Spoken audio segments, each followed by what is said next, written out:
Hello friends, कैसे हैं आप लोग।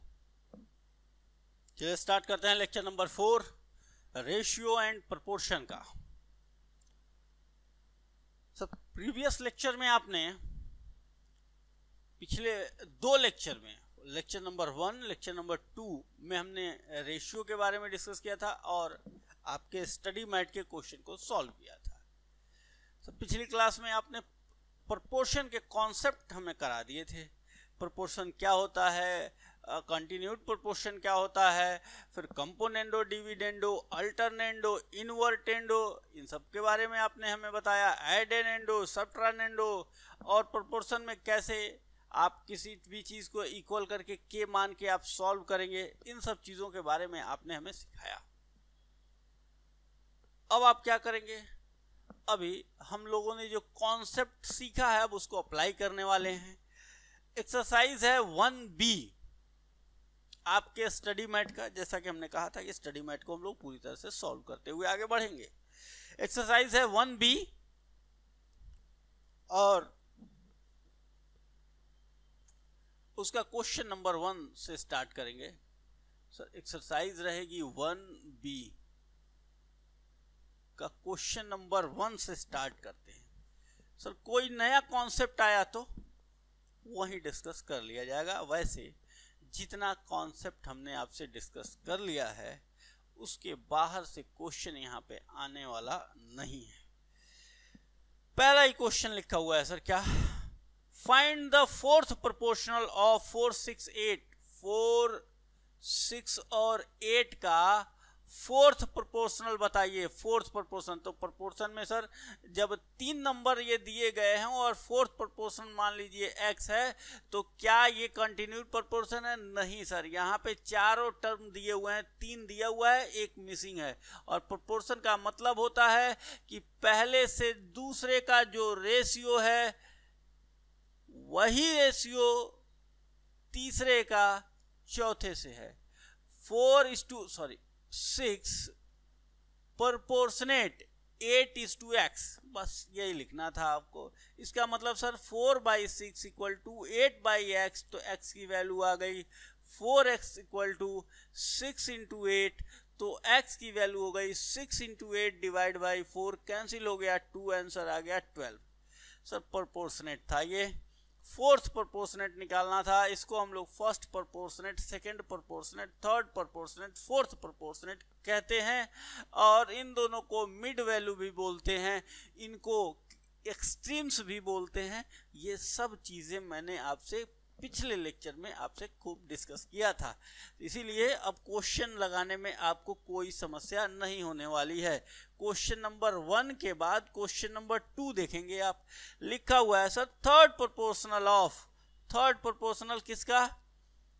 12, 18 और x, third proportional. Sir third proportional यानी 2 नंबर दिए हुए हैं, प्रोपोर्शन में तो हमेशा 4 नंबर चाहिए। पिछले ही क्लास में आपने सिखाया था 2 ही नंबर दिया हो, तीसरा नंबर फाइंड करने की बात करता हो, समझ जाइएगा कि ये कहेगा नहीं, समझना पड़ेगा।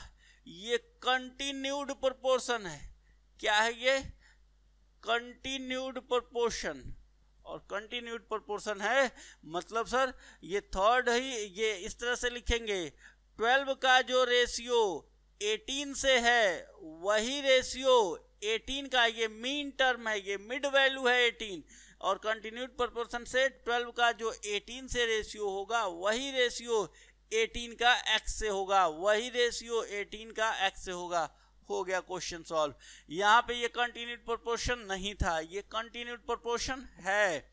12 divide by 18 equal to 18 divide by x, cross multiply किया आपने, 12 equal to 18 into 18, very good. x की वैल्यू 18 इंटू 18 डिवाइड बाई 12, 12 से कैंसिल हुआ 1.5, ये आ गया sir 27, answer 27। Question number 2 solve हुआ।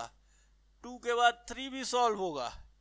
थर्ड में क्या लिखा हुआ है sir? Mean proportional. Third question में लिखा हुआ है मीन प्रोपोर्शनल ऑफ 25 एंड 81 का कह रहा है मीन प्रोपोर्शनल। मीन प्रोपोर्शनल मतलब बीच वाला टर्म गायब है, x। 3 ही टर्म तो हुए सर, फिर इसका मतलब हमें समझ में आ गया, 3 टर्म में अगर प्रोपोर्शन बात करता है तो वो कंटिन्यूड प्रोपोर्शन होता है, वो कंटिन्यूड प्रोपोर्शन होता है, कंटिन्यूड प्रोपोर्शन। समझ में आ गई सर बात? ये मीन वैल्यू है, यानी इसका मतलब 25 का जो x से रेशियो होगा वही रेशियो x का 81 से होगा, x का 81 से होगा। 25 divide by x equal to x by 81, ये हो जाएगा x स्क्वायर, क्रॉस मल्टीप्लाई करेंगे तो आप 25 इंटू 81, सर दोनों साइड का अंडर रूट करिएगा तो x इक्वल टू 25 का अंडर रूट 5, 81 का 9, ये आ गया 45, ये हो गया आंसर। मीन प्रोपोर्शनल जो होगा, यानी कि 25 का जो 45 से रेशियो होगा वही रेशियो 45 का 81 से होगा। ठीक है सर। फोर्थ क्वेश्चन में क्या लिखा हुआ है? क्वेश्चन नंबर है 4, the number which has same ratio of 26 that of 6 to 13 is, question कर रहा है the number which has the same ratio to 26 that 6 has to 13, 6 का जो 13 से रेशियो है, बताइए 6 का जो 13 से रेशियो है, ऐसा कौन सा नंबर है जिसका रेशियो 26 से वही होगा, जिसका रेशियो 26 से वही होगा। यानी कि क्वेश्चन में फिर से पढ़िएगा, क्वेश्चन नंबर है 4, the number which has the same ratio two 26, the number has same ratio two 26, जो रेशियो इस नंबर का इससे होगा, दैट 6 हैज टू 13 इज, यानी कि इस नंबर का जो रेशियो होगा 26 के साथ वही रेशियो इसके साथ होना है। मतलब प्रोपोर्शनेट है ये दोनों, इस रेशियो दोनों इक्वल हो गई तो प्रोपोर्शनेट लगा दिया हमने, यानी 6 का 13 से जो रेशियो होगा वही रेशियो x का 26 से होगा। क्वेश्चन ने यही बोला था। ठीक है सर, तो सॉल्व करने में कहाँ दिक्कत है? ये आ गया 13x इक्वल टू 6 इंटू 26, तो x की वैल्यू हो गई 6 इंटू 26 डिवाइड बाई 13, 2, ये वैल्यू मिल गई हमें 12।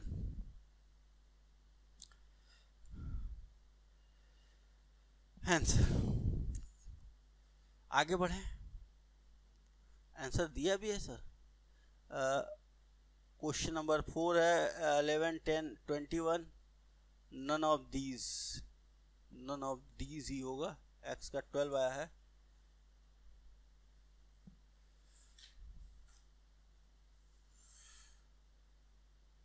डी, नन ऑफ दीज ही है। ठीक,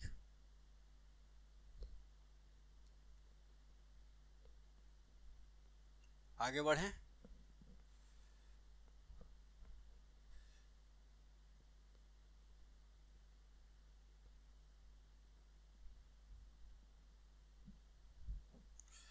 क्वेश्चन नंबर 5 में क्या लिखा हुआ पढ़ के बताएंगे आप मेरे सामने होते मैं क्वेश्चन आपसे पढ़वाता, लेकिन आप दूर बैठे हुए हैं इसलिए क्वेश्चन हमको पढ़ना पड़ता है।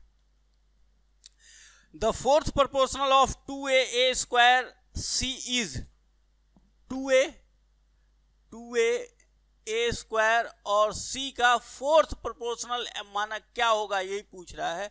2a, फिर से बोलते हैं a स्क्वायर c उसका फोर्थ प्रोपोर्शनल x कितना होगा। ठीक है सर, क्या ये कंटिन्यूड रेशियो है? नहीं सर, ये कंटिन्यूड रेशियो नहीं है, 3 दिए हुए हैं, चौथा फाइंड करना है, प्रोपोर्शन में है। प्रोपोर्शन का मतलब होता है फर्स्ट टर्म का जो रेशियो सेकेंड टर्म से होता है वही रेशियो थर्ड टर्म का फोर्थ टर्म से होता है।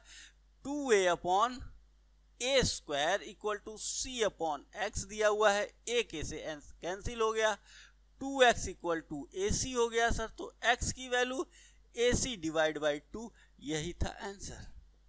हो गया सर क्वेश्चन नंबर 5। हाँ, 6 पे आइए। क्या लिखा है सर 6 नंबर क्वेश्चन में, if 4 numbers 1/2, 1/3, 1/5, 1/x are proportional then the value of x। Sir 1/2, 1/3 और क्या लिखा है 1/5, 1/5 then the value of 1/x। ये वैल्यू फाइंड करनी है सर। इसका मतलब ये प्रोपोर्शनल है। प्रोपोर्शन का मतलब क्या होता है 1/2 का जो रेशियो 1/3 से होगा वही रेशियो, हमने अभी तक अपनी बात बदली नहीं है, कुछ भी आ जाए बात वही चल रही है। पहले का जो दूसरे से रेशियो होगा वही दूसरे का तीसरे का चौथे से होगा। 1/5 का वही रेशियो 1/x से होगा। ठीक है सर, 1/2 होल अपॉन 1/3 लिखा आपने equal to 1/5 whole divide by 1/x।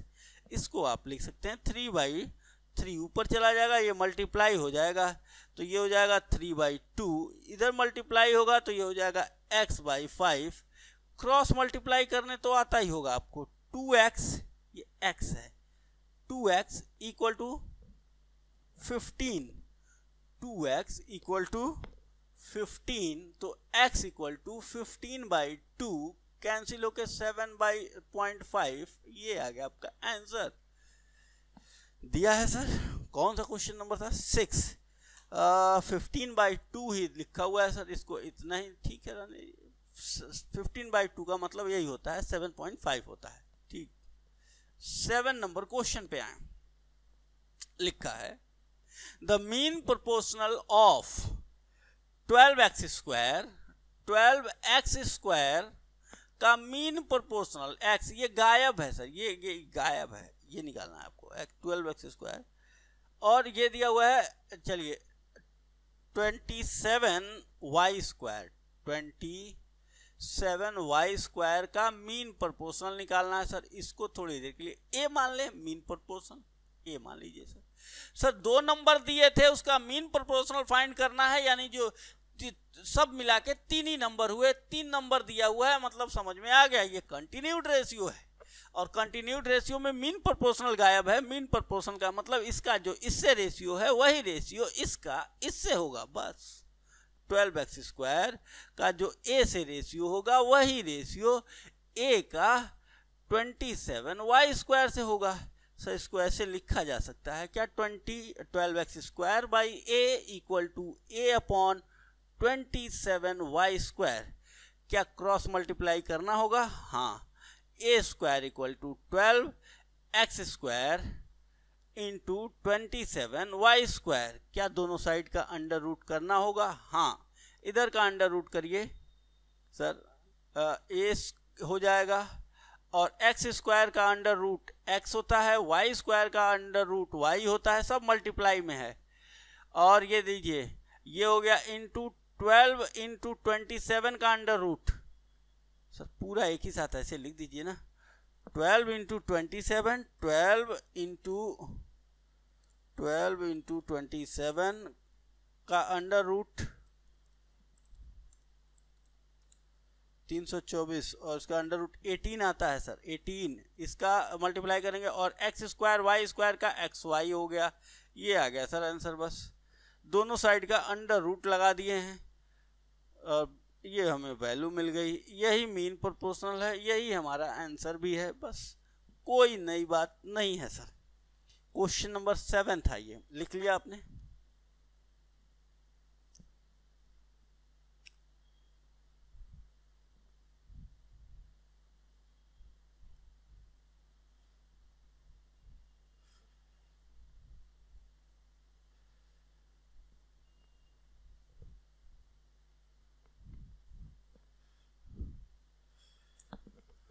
Question number है 8।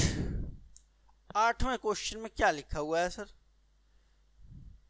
लिखा हुआ है a by a equal to b by 2, a equal to b by 2, ऐसे लिखा हुआ है उन्होंने। आगे लिखा हुआ है c by 5, c by 5, c by 5। आपसे कहता है a is to b is to c का रेशियो क्या होगा, ये आप बताइए सर। यहाँ पे हमने आपको सिखाया था, ये इसके नीचे कुछ नहीं तो 1 है, बी अगर अल्टरनेंडो लगा दीजिए तो ए बाई बी इक्वल टू क्या लिखा हुआ है, ये 1 यहाँ चला जाएगा, यही तो सिखाए थे अल्टरनेंडो में, 1 यहाँ से यहाँ चला जाएगा सर, यानी कि ए बाई बी इक्वल टू 1/2, यानी ए इज टू बी, ये हमें पता है कि ए इज टू बी का रेशियो 1:2 का है, ये दिया हुआ है सर यहाँ से। सर इन दोनों को अगर इक्वल करेंगे तो 2 अगर यहाँ भेज दीजिए, सी को यहाँ से यहाँ भेज दीजिए, तो आंसर में कोई अंतर नहीं आता। क्यों सर, हमने बताया था अल्टरनेंडो, ये 2 को इस जगह से इस जगह पे भेजिए, सी को इस जगह से इस जगह पे भेजिए, कोई अंतर आंसर में नहीं आता। अल्टरनेंडो पिछली क्लास में समझाया गया था। तो b by C equal to 2/5, और इसको आप बोलेंगे b/c का जो रेशियो है वो 2:5 का है, और यहाँ से अब हमें a/b/c का रेशियो, सर ये तो आप रेशियो में ही सिखा चुके थे, कितनी बार सिखाएंगे, ये लीजिए सर, b बीच में है, यहाँ ढूंढिए कॉमन कहाँ है, यही तो सिखाया गया था, कॉमन यही है सर b, इसका इसमें मल्टीप्लाई कर दीजिए, 2 में 2 का मल्टीप्लाई हो गया सर 4, ये पूछेगा तुम कितने गुना बढ़ गए, ये बोलेगा मैं 2 गुना बढ़ गया हूं, तो वो बोलेगा अपने आप को भी 2 गुना कर लो, ठीक है सर। 5 पूछ रहा है इससे b से, c पूछ रहा है b से, दोस्त पहले तुम 2 थे अब 4 हो गए हो, तो क्या मैं भी अपने आप को 2 टाइम्स बढ़ा लूं, इंक्रीज कर लूं, जिससे हमारे रेशियो में कोई बदलाव ना हो। इसने कहा दोस्त कर सकते हो, मैं भी 2 गुना तुम भी 2 गुना हो जाओ, पहले जो रेशियो था वही रेशियो हम लोगों के बीच में अब भी रहेगा, सिर्फ हम कंपोजिट हो गए। सर 2 4 10 लिखना ठीक है क्या, नहीं, सिंपलेस्ट फॉर्म में 2 से सब कट जाएंगे, 1:2:5, और यही है आपका आंसर, ठीक है सर। मतलब हम आपको कोई नई बात, नया कॉन्सेप्ट नहीं दे रहा है, हर एक क्वेश्चन में 2 रेशियो दिए हुए हैं सर, ये b इधर दे दिया, यहाँ भी लिख सकते हैं, 1 यहाँ लिख सकते हैं, यानी कि a/b का रेशियो 1:2 दिया हुआ है, b बाई सी का रेशियो 2/5 यानी 2:5 दिया हुआ है, दोनों रेशियो दिख रहे हैं, कंपाउंड रेशियो बता दिए, यही बताना ही था। क्वेश्चन नंबर 9 क्या लिखा है सर 9 में, उसी तरह का क्वेश्चन है क्या, नहीं, a/3, ये क्वेश्चन कुछ नए टाइप का लगता है, b/4 equal to b/4 c/7, फिर आपसे कहता है क्या फाइंड करना है, a plus B plus C upon C की वैल्यू क्या होगी, यही तो कह रहा है सर। एडेनेंडो आपने सिखाया था, इसी के लिए तो कि हमें इसकी वैल्यू फाइंड नहीं करनी पड़ेगी। एडेनेंडो से देखिएगा क्या हो जाएगा, इन सबको ऐड करने पे जो रेशियो आता है a प्लस बी प्लस सी, और इसको भी ऐड कर लीजिए 7 + 7 14, ये रेशियो इसके भी इक्वल, इसके भी रेशियो इसके भी इक्वल, किस प्रॉपर्टी से, ये सब प्रूव भी करके दिखाए थे, एडेनेंडो, याद आया, ठीक है सर। तो आपको क्या निकालना है, a plus B plus C, आपको ये वैल्यू निकालनी है g, a plus B plus C upon में c चाहिए सर, इसमें अल्टरनेंडो लगा दीजिए ना, c को यहाँ से यहाँ लिख दीजिए और इसको यहाँ से यहाँ लिख दीजिए, आंसर में कोई अंतर नहीं आएगा। 14/7 ये अल्टर कर दीजिए बस, आंसर में अंतर नहीं आता। पहला हमने आपको प्रॉपर्टी इन्वर्टेंडो सिखाया था, दूसरा अल्टरनेंडो सिखाए थे सर, ठीक है। तो अल्टरनेंडो से इसकी जगह को बदला जा सकता है, इसकी जगह यहाँ, इसकी जगह यहाँ, इसकी जगह यहाँ के बदले यहाँ कर दीजिए, इसकी जगह यहाँ के बदले यहाँ कर दीजिए।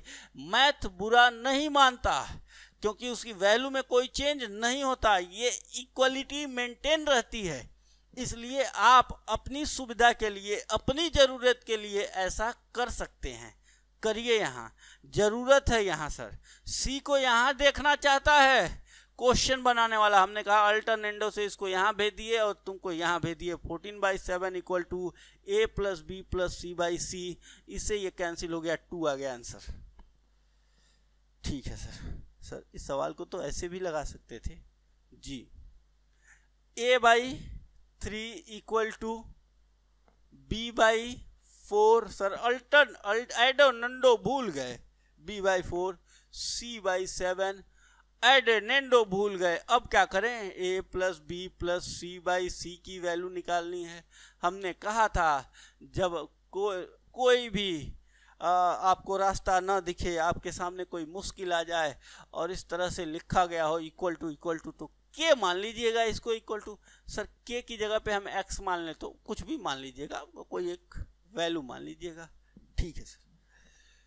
तो ए की वैल्यू जब इसको इसके इक्वल करेंगे तो ए की वैल्यू हो जाएगी 3k, जब ये भी इसके इक्वल है तो बी की वैल्यू हो जाएगी सर +4k, और जब इसको इसके इक्वल करेंगे तो सी की वैल्यू हो जाएगी 7k, और फिर नीचे भी सी है तो सी की वैल्यू 7k, और यहाँ से ऊपर इसको ऐड करेंगे तो आएगा 14k, नीचे आ गया 7k, k से k कैंसिल, 7 से ये कैंसिल, और 2 आ गया आंसर।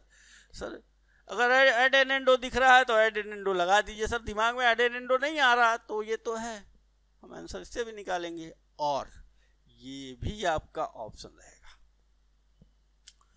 आगे बढ़ें सर, क्वेश्चन नंबर 9 भी हो गया।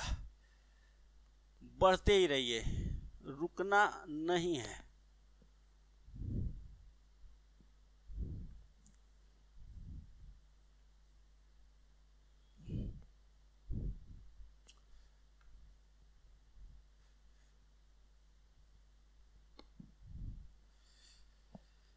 नाइन के बाद 10 नंबर क्वेश्चन में देखिएगा क्या दिया हुआ है। 10 नंबर ये स्टडी मैट के सभी क्वेश्चंस हैं। लिखा हुआ है P बाई क्यू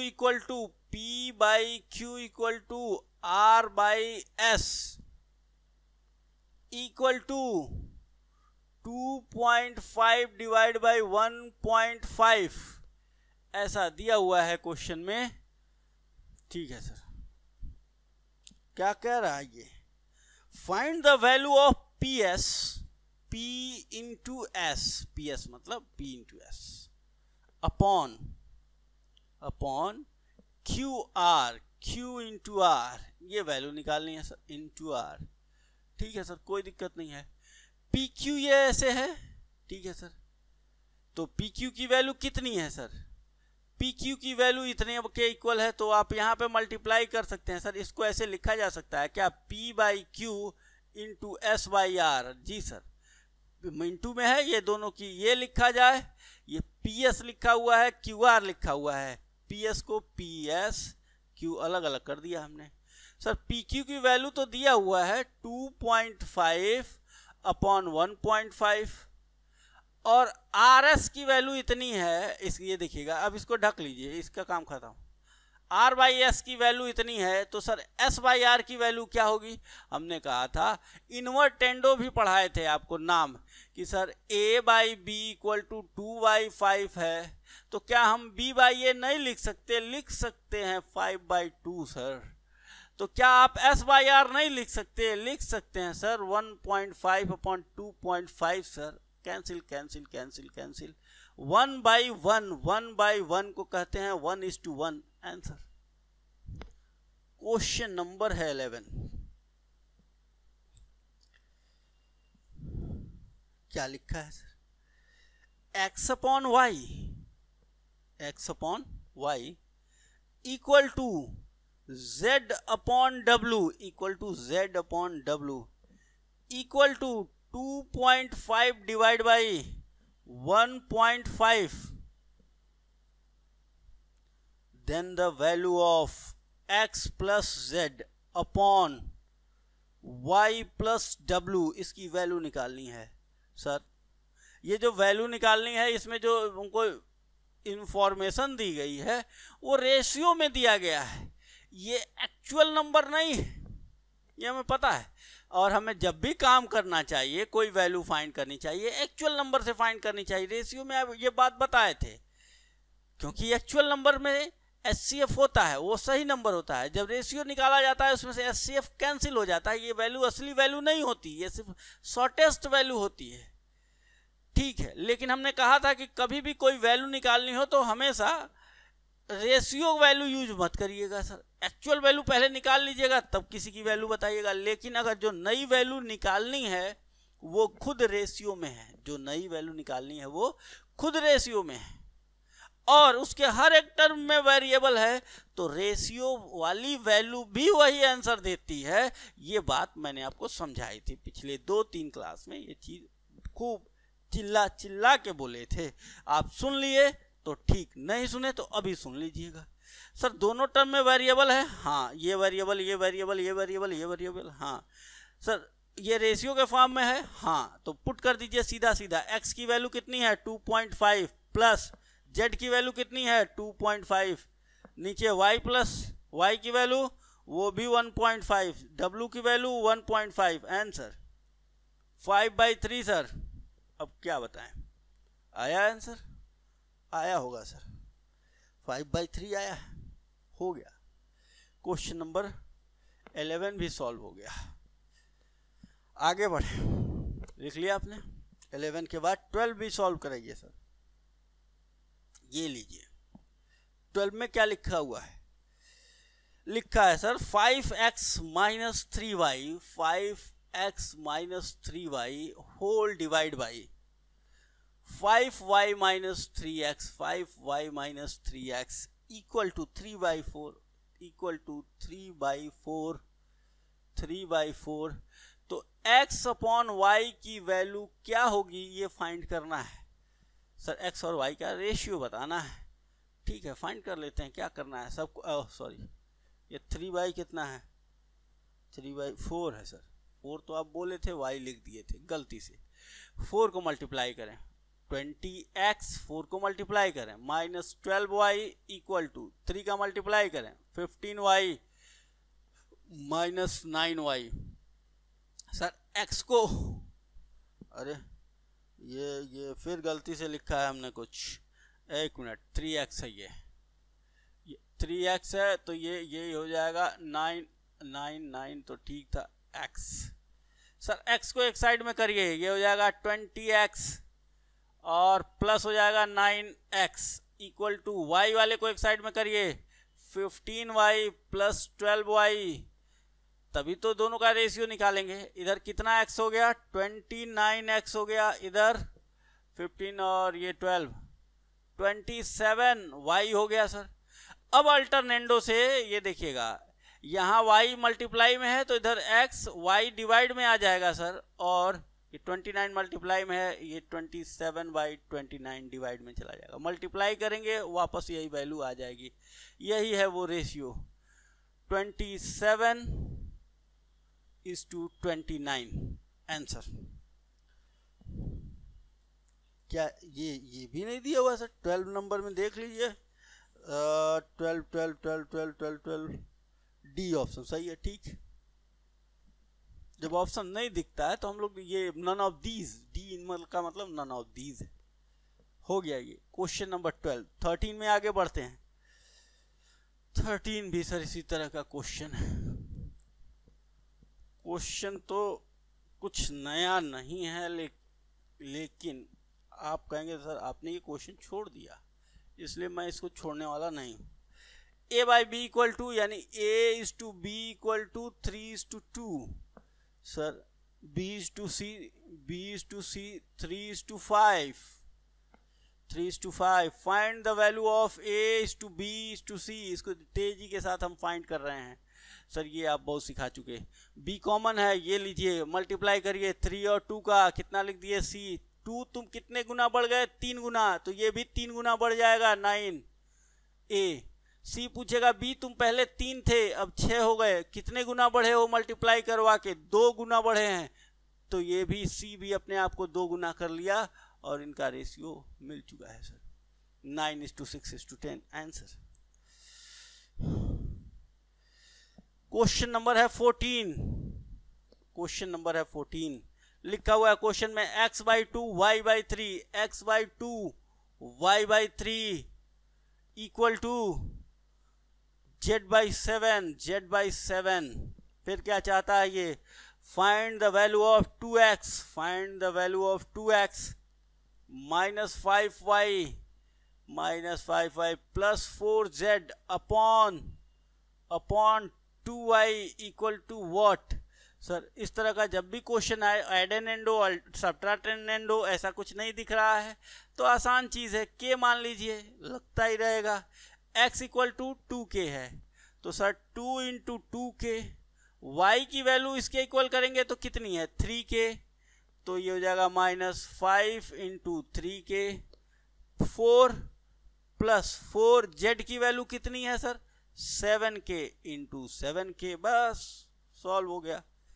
सर नीचे क्या है 2 है, y की वैल्यू कितनी है सर 3k, 2 और ये 4k एक कैमरा भी आता है 4 into k minus 15k plus 28k upon 6k। आइए सॉल्व करें सर। 28 प्लस 4 32 में से 15 को माइनस कर दीजिए, 32 में से 15 को माइनस करना, ये तो काफी कठिन क्वेश्चन है। 17k अपॉन 6k, k से k cancel, 17 into 6 is to 6, 17 is to 6 दिया है सर डी ऑप्शन। ठीक आंसर। सर एक क्वेश्चन और सॉल्व कराइए। देखिए क्वेश्चन इसमें कितने हैं टोटल इसमें 30 क्वेश्चन हैं, तो हम एक ही क्लास में नहीं सॉल्व कराएंगे। आप भी कहेंगे सर बहुत जल्दी जल्दी सॉल्व करा देते हैं, इसको 2 पार्ट में कर देते हैं सर। 15 क्वेश्चन इस लेक्चर में और 15 क्वेश्चन अगले लेक्चर में। ठीक, तो क्वेश्चन नंबर 13 हो गया, 14 हो गया, 15 सॉल्व करते हैं और फिर हम लोग अपने अपने घर को चलते हैं। अगली क्लास में मिलेंगे तो 15 के बाद के क्वेश्चन सॉल्व कर देंगे। लिख लीजिए सर 15 में क्या लिखा हुआ है।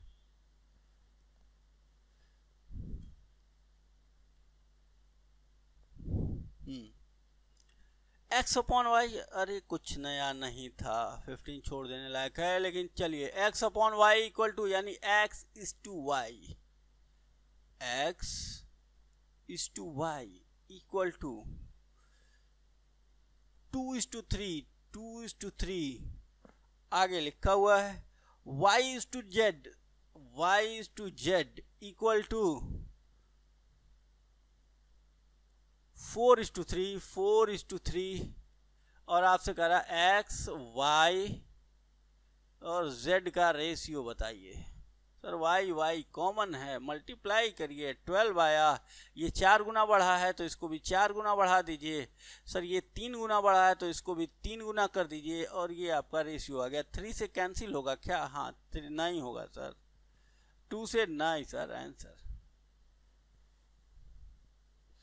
8 12 9, 8 12 9, none of these, 2 3 4 3, 2 3 4 3, 2 से 9 मल्टीप्लाई 12, 4 8 3 9। सर डी ऑप्शन ही होगा क्वेश्चन नंबर 15 का, डी ऑप्शन, क्वेश्चन नंबर 15 का डी, नन ऑफ दीज। ठीक है, क्योंकि इसमें कोई ऑप्शन नहीं था, ये हमारा आंसर ठीक है। कॉन्सेप्ट वही, बात वही, तो आंसर कैसे डिफरेंट हो सकता है? इसमें नहीं देता है यानी नन ऑफ दीज कर देता है उसको। Very good sir. तो आज की क्लास यहीं ख़त्म करते हैं।